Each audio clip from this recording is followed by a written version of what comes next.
안녕하세요. 예.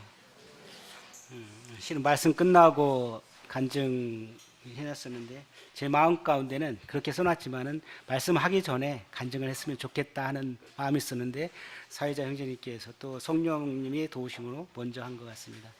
오히려 더 말씀 전하는데 더 부드럽고 자유로울 것 같습니다. 오늘 하나님 말씀 요한복음 3장 1절부터 16절까지 같이 읽겠습니다. 요한복음 3장 1절부터 제가 먼저 읽고 형제 자매님께서 그 다음 절 읽겠습니다. 그런데 바리새인 중에 니고데모라 하는 사람이 있으니 유대인의 지도자라.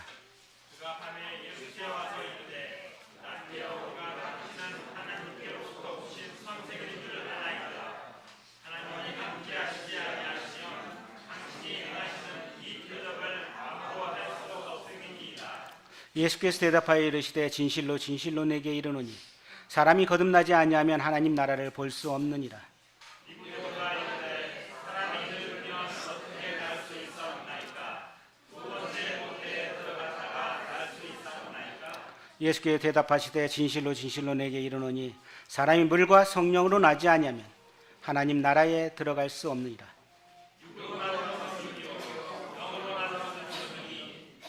내가 내게 거듭나야 하겠다 하는 말을 놀랍게 여기지 말라.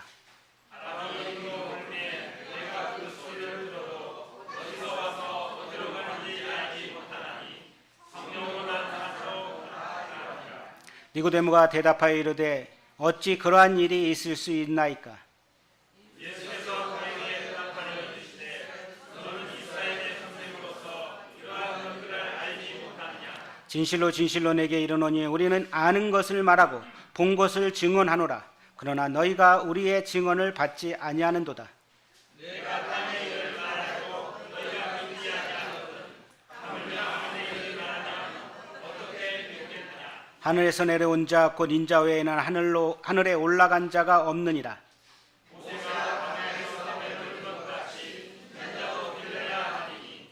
이는 그를 믿는 자마다 영생을 얻게 하려 하심이니라.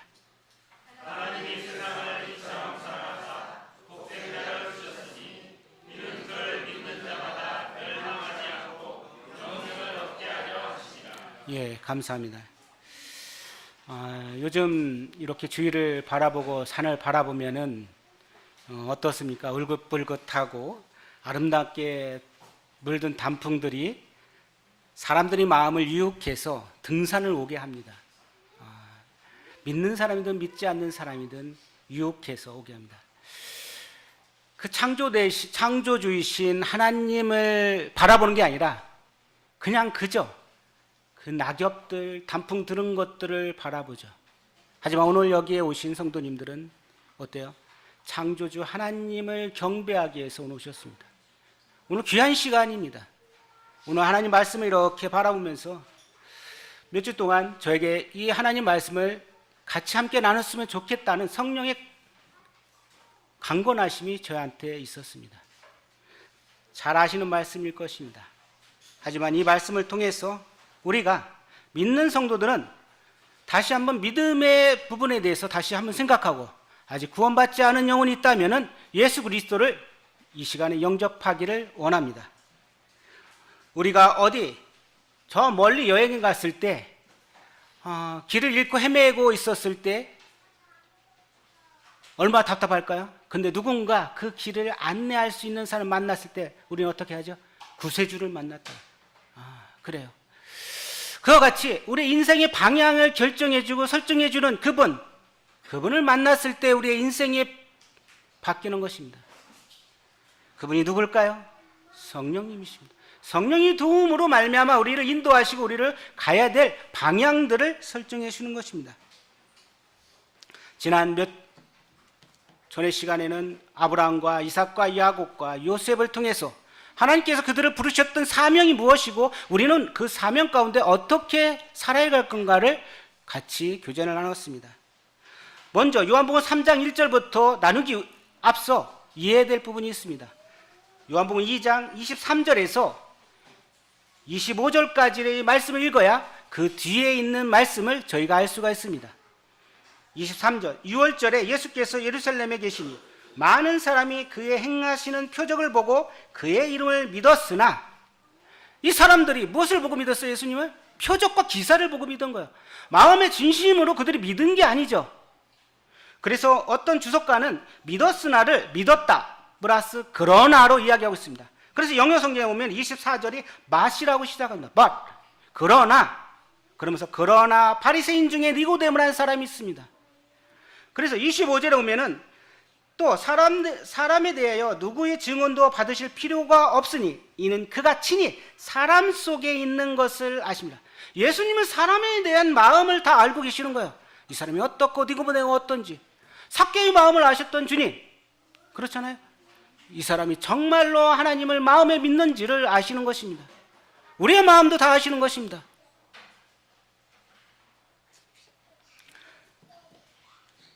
물을 포도주로 만들고 했던 여러 가지 일들. 사무엘상 16장 7절에 보면 사람을 외모로 보거니와 그러나 나 여호와는 그 중심을 보신다는 것입니다. 하나님은 그 중심의 마음을 보시는 것입니다. 그리고 사도행전 1장 24절, 뭇사람의 마음을 보시는 하나님, 뭇사람의 마음을 아시는 주여, 이렇게 이야기하고 있습니다. 오늘 요한복음 3장에서 이 니고데모라는 사람이 나옵니다. 니고데모의 사람 잘 아시죠? 근데 니고데모를 이렇게 보면은 멜기세덱은 어때요? 조상도 없고 뿌리도 없고 그렇잖아요. 근데 니고데모에 대해서 그런 어떤 가족에 대한 것이 없어요. 아무리 찾아봐도 누가 아버지가 누구고 어머니가 누구고 조상이 누구고 그 다음에 자식들이 누구고 그런 내용들이 없더라고요. 하지만 하나님께서 특별히 이 예수님을 만나기 위해서 온 이 니고데모를 통해서 우리에게 무엇을 이야기할까요? 정직한 구도자다.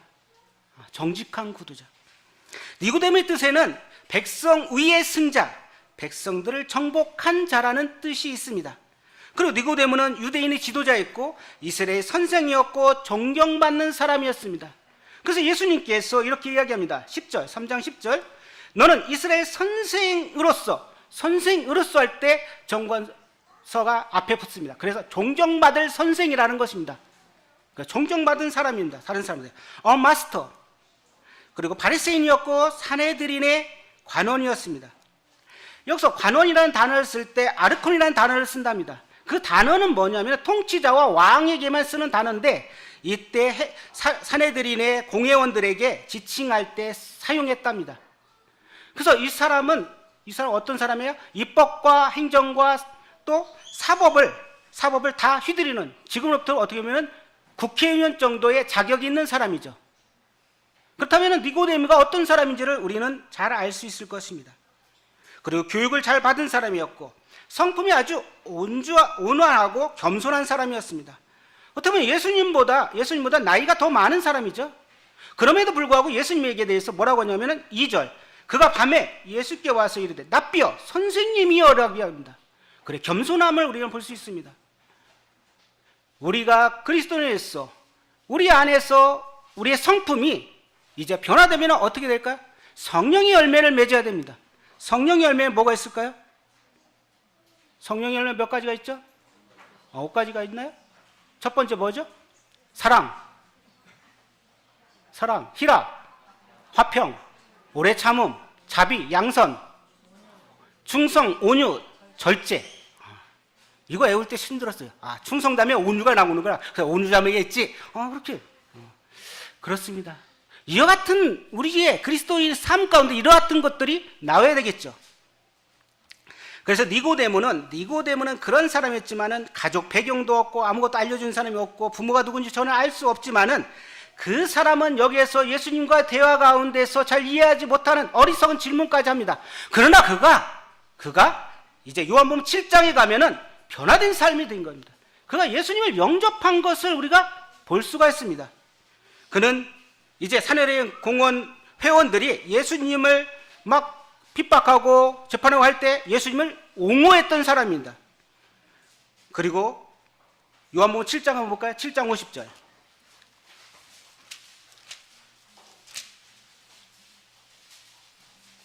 그 중에 한 사람, 곧 참 성경의 사도 요한은 이렇게 이야기합니다.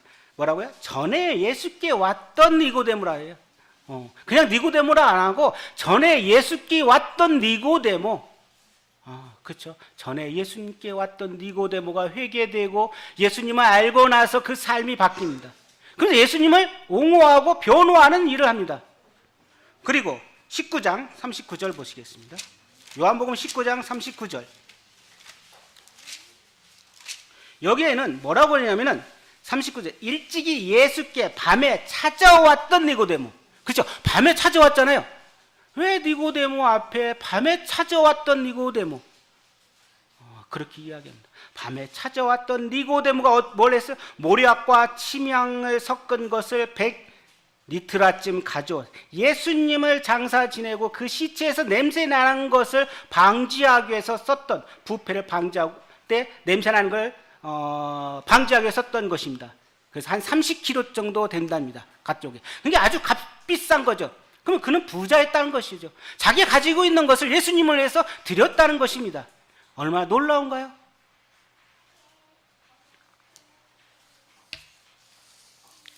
니고데모는 어떻게 보면 호기심이 많고 궁금증이 많은 사람이었습니다. 그래서 자기가 지위가 높고 존경 많은 사람이었음에도 불구하고 체면에 그게 따지고 그러지 않았습니다. 어떤 사람은 부끄러우니까 밤에 갔겠지. 또 다른 편에 보면은 일을 하다 보니까 낮에는 바쁘고 그래서 밤에 찾아가서 예수님과 조용히 나누고자 이런 대화를 했다 하는 사람들도 있습니다. 그렇든 어떻든 이 중요한 것은 뭐냐면 니고데모가 예수님을 만나러 갔다는 것입니다. 그는 그 안에 무엇인가 해결해야 될 문제가 있었다는 것이죠. 그게 무엇일까요? 그는 그 문제를 가지고 도저히 잠을 이룰 수 없었던 것입니다. 이 밤을 지나고 나서 내일을 기다릴 수 없었던 것입니다. 이 니고데모의 마음에는 뭐예요? 예수님이 누구시고 그리고 예수님에게 나오는 그 놀라운 그런 능력들이 어떤 건지를 그는 알기를 원했던 것입니다. 아직도 예수 그리스도를 영접하지 않으신 분이 계시다면 예수님이 누구신지를 알고자 하고 그 문제를 해결하고자 하는 그러한 마음이 있어야 될 것입니다. 이 니고데모는 내일까지 이 거듭남의 영생의 문제를 기도할 수가 없었습니다. 어떤 사람은 그랬습니다. 상담은 그래 이 전도자가 나한테 계속 구원받으라니까 체면상 내가 구원받았다고 이야기해야지. 아니 가족이 이야기하고 친척들이 이야기하니까 내가 그냥 구원받다고 이야기해야지. 이 니고데모는 그렇지 않습니다. 그는 주관이 뚜렷하고 또 개성이 뚜렷한 사람이었습니다. 우리에게 어떤 생사를 좌우하는 어떤 문제가 일어날 때 우리 그냥 잠을 잘 수 있나요? 그럴 수 없죠. 그 문제를 해결해서 골머니 걱정하고 또 지혜를 모으고 어떻게 하든지 그걸 해결하는 방법을 해결하기 위해서 잠을 못 잘 것입니다. 이 니고데모는 그랬습니다. 니고데모는 생사와 결정할 수 있는 그러한 문제를 가지고 니고데모는 주님 앞에 나옵니다. 그래서 마태복음 7장 7절과 8절에 보면 구하라 그리하면 너에게 주실 것이요 그리고 찾으라 그리하면 너희에게 찾아낼 것이요 문을 두드리라 그리하면 너에게 열 것이니 구하는 이마다 받을 것이요 찾는 이마다 찾아낼 것이요 두드리는 이에게는 열 것이라고 이야기하고 있습니다. 이와 같이 니고데모는 그 문제를 해결하기 위해서 찾아갔고 그리고 문을 두드렸습니다. 그 요한복음 4장 14절에 보면 수가사 여인이 내가 주는 물을 마시는 자는 영원히 목마르지 아니하거니와 내가 주는 그 물속, 그 속에는 영생이 가도록 솟아나는 샘물이 있답니다. 이 영생의 샘물을 맛보고 나서 그는 어땠어요? 정말로 기뻤을 것입니다. 그 전에는 목마르고 갈증하고 힘들었던 그런 상황 가운데 이 수가성 여인이 예수 그리스도를 알고 나서 그 삶은 완전히 바뀌어버리는 것입니다. 예수님과 대화 중에 니고데모는 이 거듭남에 대해서 잘 몰랐습니다. 그렇지만 그는 그거에 대해서 낙담하거나 또 좌절하지 않았습니다. 어린아이 같은 마음으로 진지하게 대화하는 모습을 보게 됩니다. 그리고 솔직하게 이야기하는 것을 보게 됩니다. 자, 3절 보시겠습니다. 요한복음 3장 3절 예수께서 대답하여 이르시되 진실로 진실로 진실로 진실로 이야기할 때 뭐야? 강조합니다. 아멘 아멘 참으로 그런 뜻이 있습니다. 내게 이르노니 사람이 거듭나지 아니하면 하나님 나라를 볼 수 없다고 합니다. 거듭에 대해서 이야기합니다. 그 니고데모는 어때요? 이때 무슨 표현을 했어요? 정말 어린아이 같은 천진난만한 성인이 어떻게 그 같은 질문을 할 수 있을까요? 그는 그와 같은 질문을 자기가 모르는 것을 찾고자 하고 예수님께 질문합니다. 거듭남이라는 뜻이 무엇일까요? 더 거듭남. 무엇이죠? 중생. 그렇죠? 중생이라는 뜻이 있죠. 거듭남이라는 것은 위로부터 출생했다는 뜻이 있습니다. 위에서부터 출생했다. 땅에서 출생하는 것은 육은 육이요 영은 영이라고 했습니다. 우리 육으로 태어난 것은 100번, 1000번을 태어나도 하나님 나라 갈 수 없습니다. 어떻게 태어나야 돼요? 영으로 태어나는 것입니다. 이 영계의 부분을 우리는 믿지 않는 자는 잘 모릅니다. 그래서 사람들이 그렇게 이야기합니다. 아, 죽으면 끝나버리겠지. 아, 이 고달픈데 그냥 죽어버리지. 자살하자. 아닙니다. 죽고 나서 끝나는 게 아니라 죽고 난 다음부터 시작입니다. 자, 빙하가 있습니다. 우리가 눈에 보이는 빙하의 위에 부분은 어느 정도 보일까요? 우리가 보는 빙하의 위에 부분은 10분의 1밖에 안 보입니다. 그러면 보이지 않는 부분의 10분의 9는 어디에 있어요? 수면에 있어요. 그럼 빙하의 10분의 9는 그 밑에 있다고 해서 보이지 않기 때문에 없는 건가요? 있어요. 자, 우리가 보는 이 세계, 그게 단가요? 아니에요. 이게 전부가 아니야. 그 많은 수많은 것들을 우리 보지 못하는 것이 있다는 거죠. 하나님의 세계가 그렇다는 거예요. 하나님 세계가 우리가 보는, 이 세상 사람이 보는 그걸로 족한 게 아니라 보지 못한 영원한 나라가 있다는 것을 사람들이 모르고 그냥 죽으면 끝나버리겠지 하는 멸망으로 가는, 종교나 미래한 자는 멸망에 처한다 했잖아요. 종교나 깨닫지 못하는 자는 짐승과 같다고 했습니다. 참 어리석은 사람들입니다.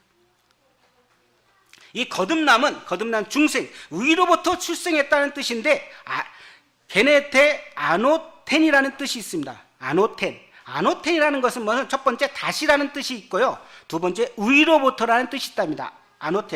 아노텐에는 어떻게 보면 하늘로부터 다시 태어난다, 그런 뜻이 있습니다. 그리고 헬라어로 다시라는 뜻의 안에는 아까 얘기한 아노텐과 또 파린이라는 단어가 있답니다. 아노텐과 파린. 근데 이 단어에 각각 쓰이는 용법이 다른데요. 파리는 단순한 반복을 이야기하고, 아노테는 같은 원천과 반복을 가진 반복을 얘기하는 것입니다. 예를 들어서 어떤 연주회에서 연주를 잘했어요. 그러면 끝나고 나서 사람들 박수를 치죠. 그러면 다시 연주해 주세요 하고 앵콜 하고 치잖아요. 그렇죠? 그때 이 청중들에게 파란이라는 단어를 쓰면은 다른 곡으로 연주해 달라는 것입니다. 파란은. 근데 여기에서 아노텐하고 이야기하면은 방금 연주한 것을 다시 쳐달라는 것입니다. 그래서 우리가 육적으로 육체에 있지만 예수 그리스도로 말미암아 어때 성령으로 거듭나야 된다는 아노텐. 그래서 위로부터 하늘로부터 다시 태어난다는 그런 뜻이 있답니다. 자, 이 거듭남은 사람이 노력해서 되는 것입니까? 아니에요. 사람이 노력하고 애쓴다고 될까요? 아니에요. 하나님께서 주신 선물이에요. 위로부터 다시 태어나는 것이죠. 그래서 이 단어를 보면은 수동태로 쓰였어요. 수동태로 쓰였다니까. have pp 하면 수동태잖아요. 그렇죠? 그렇게 쓰였다니까. 에베소 2장 8, 9절에 보면은 뭐라고 나왔어요? 너희가 그 은혜로 인하여 믿음으로 말미암아 구원을 얻었나니 이것이 너에게 난 것이 아니라 하나님의 선물이라. 행위에 난 것이 아닌 누구든지 자랑치 못하게 하려 함이라고 이야기하고 있어요. 구원이 내 행위로서 낳는 게 아니라 누구로요? 성령이요. 하나님의 은혜로 되어지는 것입니다. 이 니고데모의 이야기를 보면서 니고데모가 아무런 애썼다고 해서 그가 구원받는 아니라니까요. 그래서 디도서 3장 5절에 보면은 우리를 구원하시되 우리의 행한 바 의로운 행으로 하지 아니하고 오직 그의 긍휼하심을 쫓아 중생이 쓰심과 성령이 새롭게 하심으로 하셨다니까요. 우리를 구원하신 게 그래요. 우리의 의로서 된 게 없습니다. 그리고 골로새 1장 13절에 보면 뭐라고 하냐면 그가 우리를 흑암의 권세에서 건져내서 그의 사랑의 아들로 옮기셨다. 얼마나 놀라워요.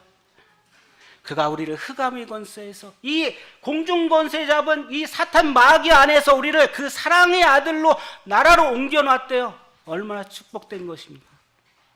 그래서 베드로전서에 베드로는 이렇게 이야기합니다. 찬송하리다 우리 주 예수 그리스도 아버지 하나님, 그의 많으신 긍휼대로 예수 그리스도의 죽은 자 가운데 부활하심으로 말미암아 우리를 거듭나게 하사 산소망 있게 하셨습니다. 우리를 거듭나게 하시는데 그게 산소망이 있다니까요.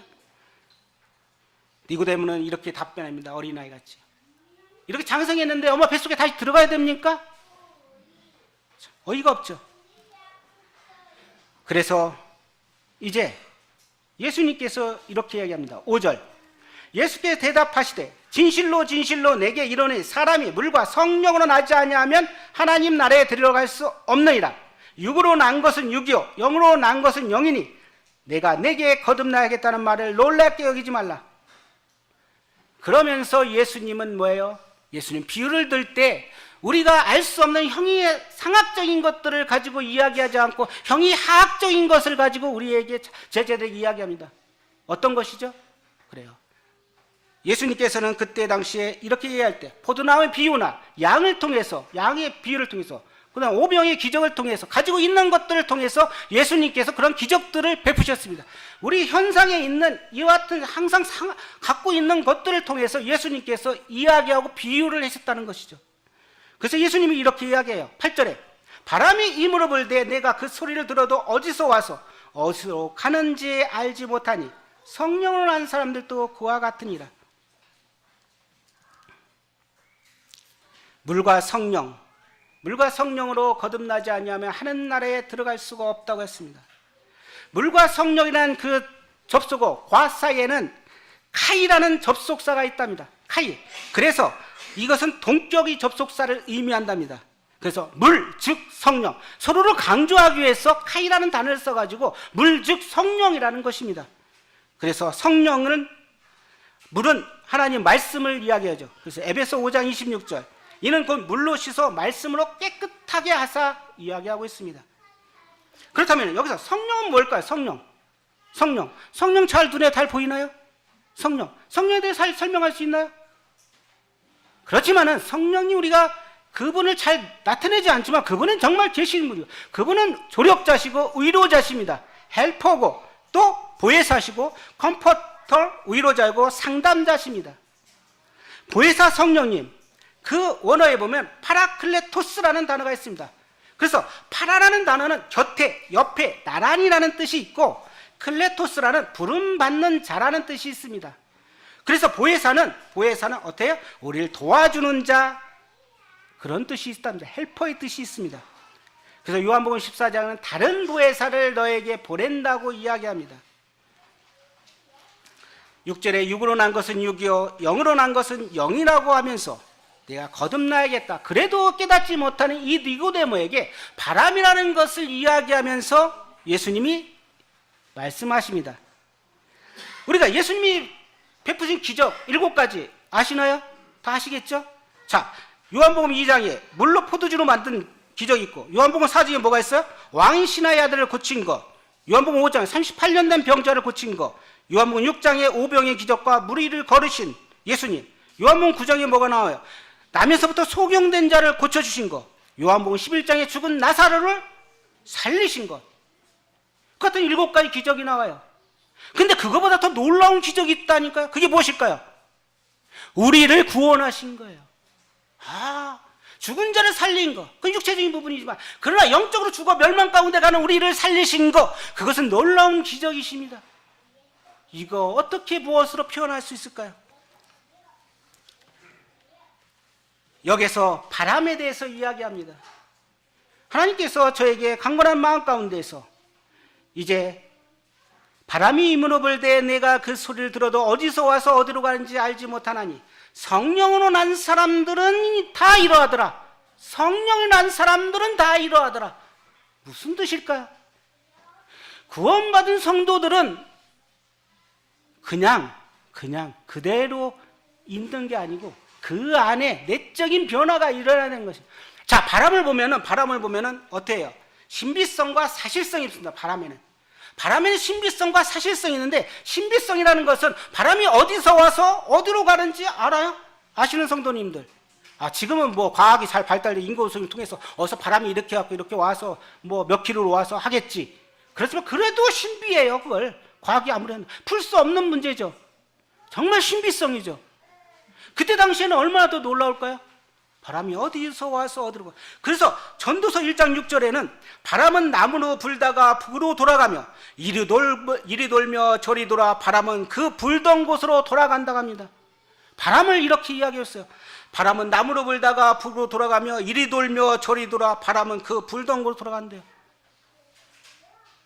흔적을 남깁니다. 또 신비성이 있는가 하면 그 바람에는 어때요? 사실성이 있어요. 자, 밖을 바라보세요. 나뭇잎이 흔들리나 안 흔들리나요? 자, 바람이 부르니까 흔들리죠. 그렇죠? 바람이 어디서 오는지는 신비성이에요. 근데 사실성으로 보이는 거 봐요. 흔들린다니까요. 바람이 가니까. 바람이 가니까 흔들리는 거예요. 전도서 8장 8절에 바람을 주장하여 바람을 움직이게 할 사람이 없고, 그렇게 합니다. 바람을 주장하여 바람을 움직일 사람이 없다고 합니다. 성령의 임함도 바람에 비유한 이유가 여기에 있습니다. 바람에 신비성이 있고 사실성이 있는 것처럼 성령으로 거듭난 사람에도 신비성과 사실성이 있다는 것입니다. 우리가 거듭난 것이 우리가 알 수 있어요? 저는 몰라요. 근데 어느 순간에 예수 그리스도가 내 마음에 받아들인 순간에 내가 거듭났어요. 자, 거듭난 순간에 몇 월, 며칠, 몇 시간, 몇 초, 몇 시 알 수 있어요? 아니에요. 말씀을 듣다 보니까 나를 하나님께서 깨우쳐 주신 거라니까요. 신비성이라니까요. 바람이 불어서 어디로 오는지 잘 알지 못하면 이 성령의 임함이 그렇다니까요. 거듭난 사람들, 참 성령의 임함은 우리가 지식적으로 과학적으로 설명할 수 없는 이 베일에 감추어진 것입니다. 니고데모는 이 거듭남에 대해서 그래서 잘 몰랐던 것이에요. 그래서 예수님은 바람을 비유해서 이야기하고 있죠. 거듭난 삶, 성령으로 거듭난 사람들의 신비성. 전도서 11장 5절. 자, 아이 뵌 사람, 아이를 가지고 있는 자매님들 있고 또 출산했죠. 어머니 자매님이 어디 계시죠? 저 뒤에 계신가요? 근데 아이를 뵙고 아이를 갖고 있는데 그 아이 안에 뱃속에서 아이가 뼈가 어떻게 자라고 핏줄이 어떻게 자라고 엄마 뱃속에 있으니까 잘 알을까요? 아는 자매님은 계세요? 몰라요. 성령님이 그렇다니까. 자, 전도서 11장 5절에 바람의 길이 어떠함과 비유라고 있어요. 바람의 길이 어떠함, 그 길이 어떠함과 아이 뵌 자의 태에서 뼈가 어떻게 자라는 것을 내가 알지 못함은 같이 만사를 성취하시는 하나님의 일을 내가 알지 못하니 우리는 하나님의 일을 잘 그 성령을 우리가 뚜렷하게 그 임함을 모를 것. 아이가 그 폐에서 뼈가 자라는 것, 그래서 바람의 비유를 이야기하죠. 그래서 시편 139편 13절에는 주께서 내 장부를 지으시고 나의 모태에서 나를 조직하셨나이다. 내가 주께 감사하면 나를 지으심이 뭐라고요? 신묘막측하다는 것이 얼마나 기가 막힐 정도면 신묘막측하다니까. 그렇습니다. 우리를 구원하신 그 예수님, 그 성령님이 정말로 신묘막측할 정도로 바람이 힘으로 불 때 어디로 가는지 알지 못할 정도로 그 놀라운 것을 알게 됩니다. 거듭남의 사실성이 있습니다. 바람이 소리를 내고 자신을 알려주고 그렇듯이 거듭난 성도에게도 일어날 변화가 있습니다. 숨길 수 없는 변화가 있습니다. 그것이 없다면 구원받았는지 거듭났는지 다시 한번 확인하시길 바랍니다.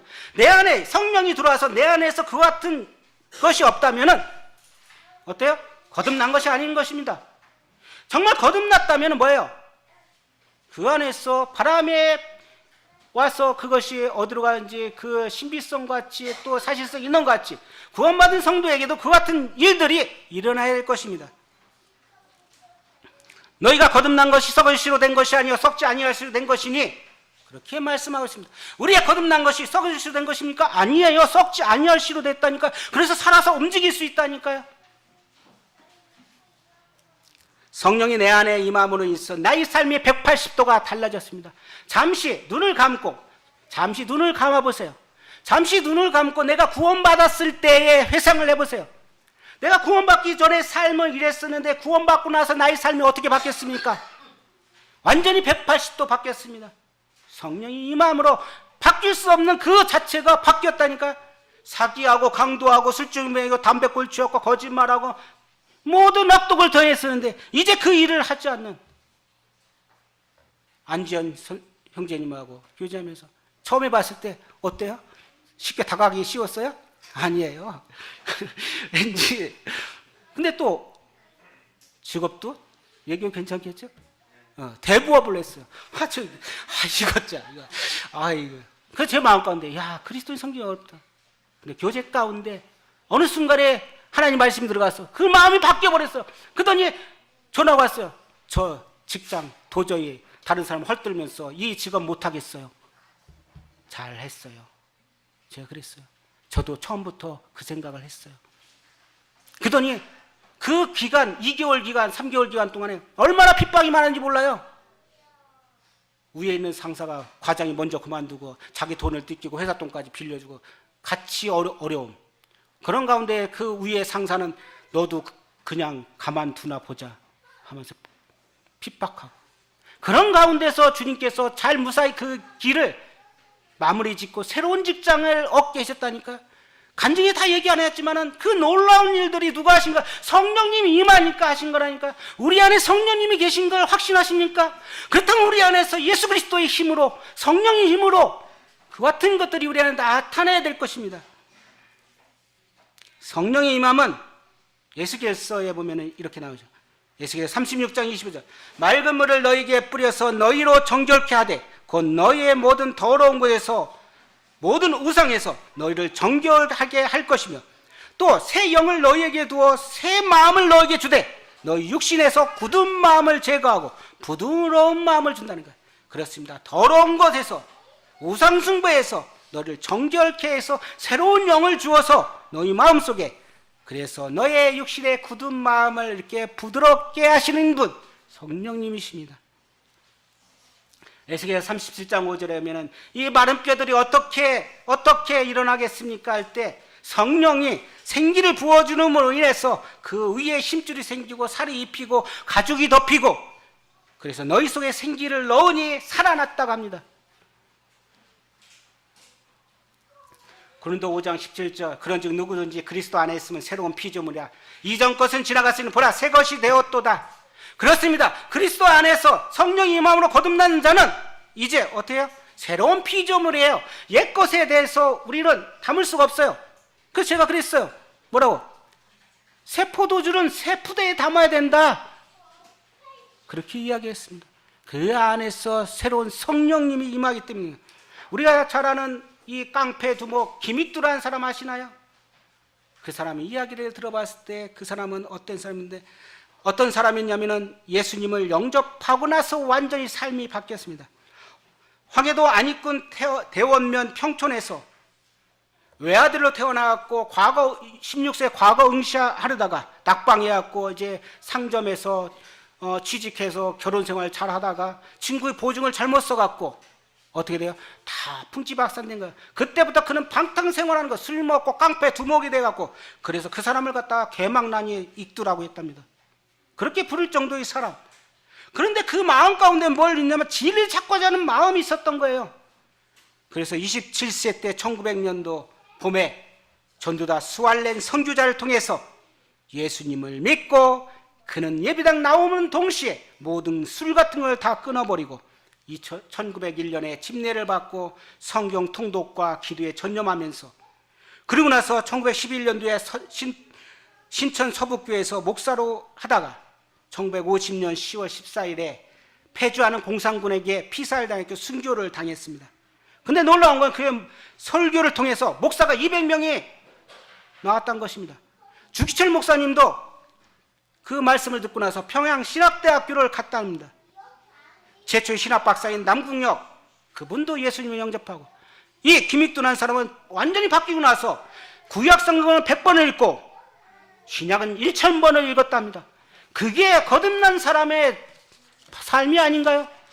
그게 거듭난 사람들의 모습이 아닌가요? 우리 안에 거듭난 증거들이 있나요? 우리 안에 거듭난 그런 모습들이 내 주변을 통해서 알고 있나요? 바람은 불되 어디서 오는지 모르지만 그 바람의 흔적이 우리에게 보여주고 있어요. 나뭇잎이 흔들리고 있잖아요. 그래서 마태복음 5장 14절에 너희는 세상의 빛이라. 산 위에 있는 동네가 숨기지 못할. 우리는 세상의 빛이에요. 빛의 역할을 하면 세상이 아무리 뭐하더라도 그 동네를 비출 수 있잖아요. 고린도후서 2장 15절에 우리는 구원받은 자에게나 망하는 자들에게나 하나님 앞에서 그리스도의 향기라고 했습니다. 그리스도의 향기라. 구원받은 자들에게나 망하는 자들에게나 하나님 앞에서 그리스도의 향기나, 이 사람에게는 사망으로부터 사망에 이르는 냄새가 나고 저 사람에게는 생명으로부터 생명에 이르는 냄새가 난다 합니다. 우리 안에 사망의 냄새가 나나요? 아니면 생명의 냄새가 나나요? 그리스도의 향기가 나나요? 어떤 여인이 어디 나가기 위해서 향수를 다 뿌렸어요. 그래서 이 향수를 감추기 위해서 옷을 껴입어도 향수가 감춰질까요? 안 감춰주는 것입니다. 그리스도인의 성령이 거듭난 사람들은 아무리 감추려고 핍박이 오더라도 그 안에 더 일어나는 것입니다. 그게 우리의 증거입니다. 거듭난 성도들은 결단이 필요해. 삶 가운데서 주일날 예배드리는 거 당연히 조건이 아닙니다. 이건 해도 되고 안 해도 되고 하는 문제가 아니에요. 필수 조건이라니까요. 거듭난 성도들이 해야 될 거 예배 아닙니까? 뭐가 일이 있고 핑계 있고 어쩔 수 없는 상황은 모르겠죠. 그렇지 않다면은 나와서 나의 왕 되신 분, 그분을 찬양하고 경배드리는 게 마땅한 필수 조건입니다. 그게 안 되면은 다시 한번 생각해 봐야 될 것입니다. 세상의 것들, 땅에 있는 것들, 그게 중요한 게 아니라 하늘에 있는 하나님 말씀과 성도를 교제하는 삶이 우리에게 아름다운 것입니다.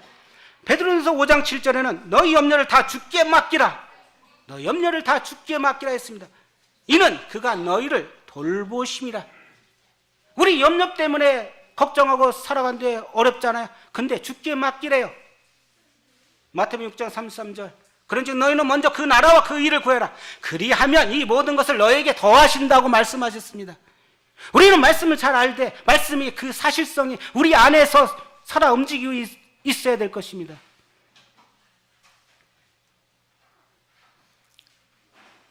이 말씀을 생각하면서 저는 최근에 저희 교회에 참 놀라운 축복들을 해주셨습니다. 이순정 자매님, 손우현 자매님 어디 계시죠? 그래요. 안지연 형제님, 구원 간증. 이렇게 사람이 노력으로 될 수 있는 게 아니에요. 변할 수 없는데 변화되다니까.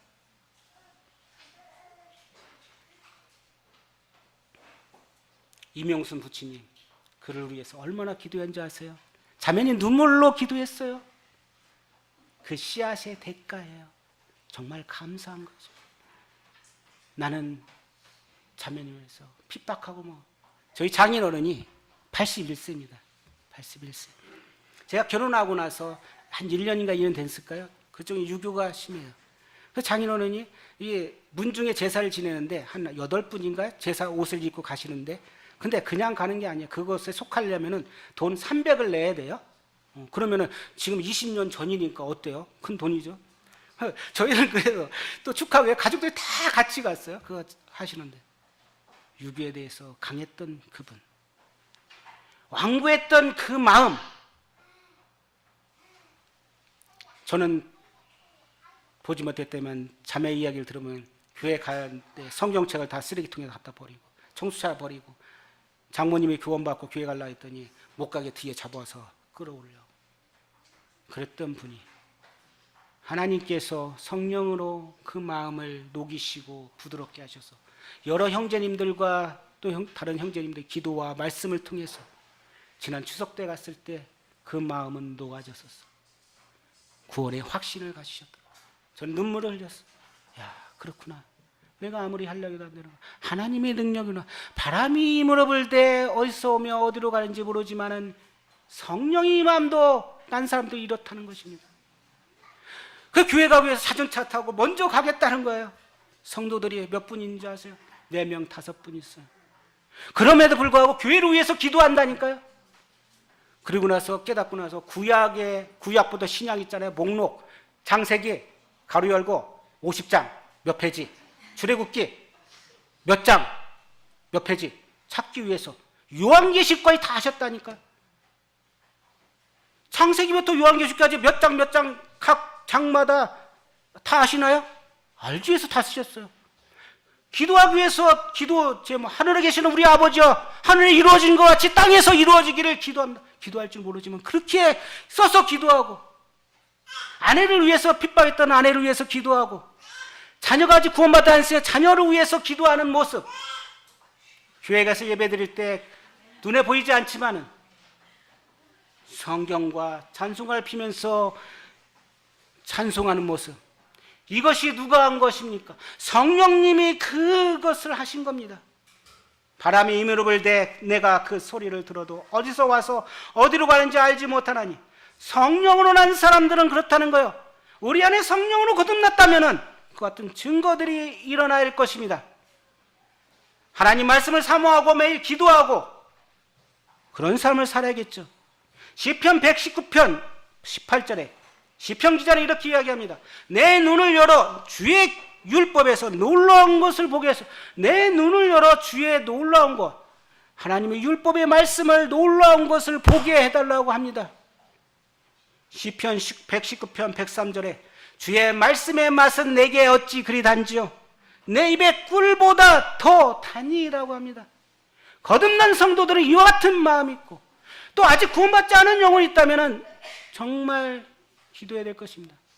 저희 장모님이 밤낮으로 남편을 위해서 기도했습니다. 아직 남편이 구원받지 않은 그러한 가족이 있다면 정말로 간절히 눈물을 흘리면서 기도하세요. 저도 저희 아버지가 아직 구원받지 않은데 어머니한테 전화했어요. 어머니, 아버지가 82인데 어머니 그냥 계시겠습니까? 눈물로 회개하면서 기도하실 거 아닙니까? 바로 옆에 같이 자면서. 그렇습니다.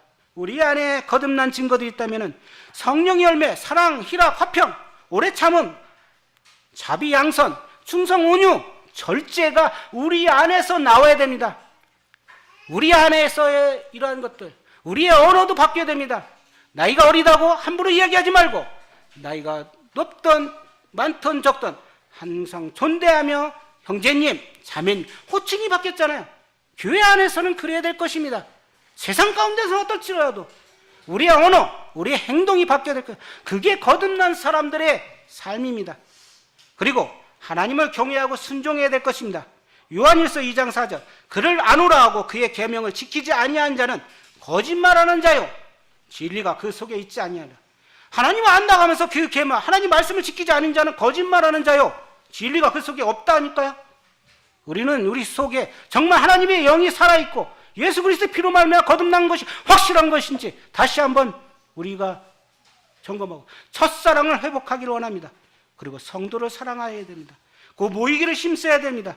영혼을 사랑하는 마음이 우리 가운데 있고, 그래서 디모데후서 4장 2절에 너는 말씀을 전파하라. 때를 어떤지 못 어떤지 항상 힘쓰라 합니다.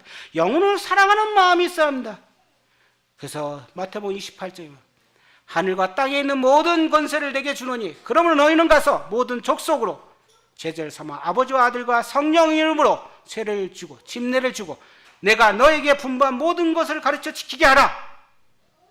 볼지어다 내가 세상 끝날까지 너희와 항상 함께 하리라고 말씀하셨습니다. 사도행전 1장 8절, 오직 성령이 너에게 임하시면 너희가 권능을 받고 예루살렘과 온 유대와 사마리아와 땅끝까지 내 증인이 되라겠습니다. 우리는 우리가 만나는 사람들에게 우리 안에 있는 소망이 라는 이유를 묻는 자들에게 대답할 것을 항상 준비하되 어떻게 한다고요? 두려움과 온유함으로 하라고 했습니다.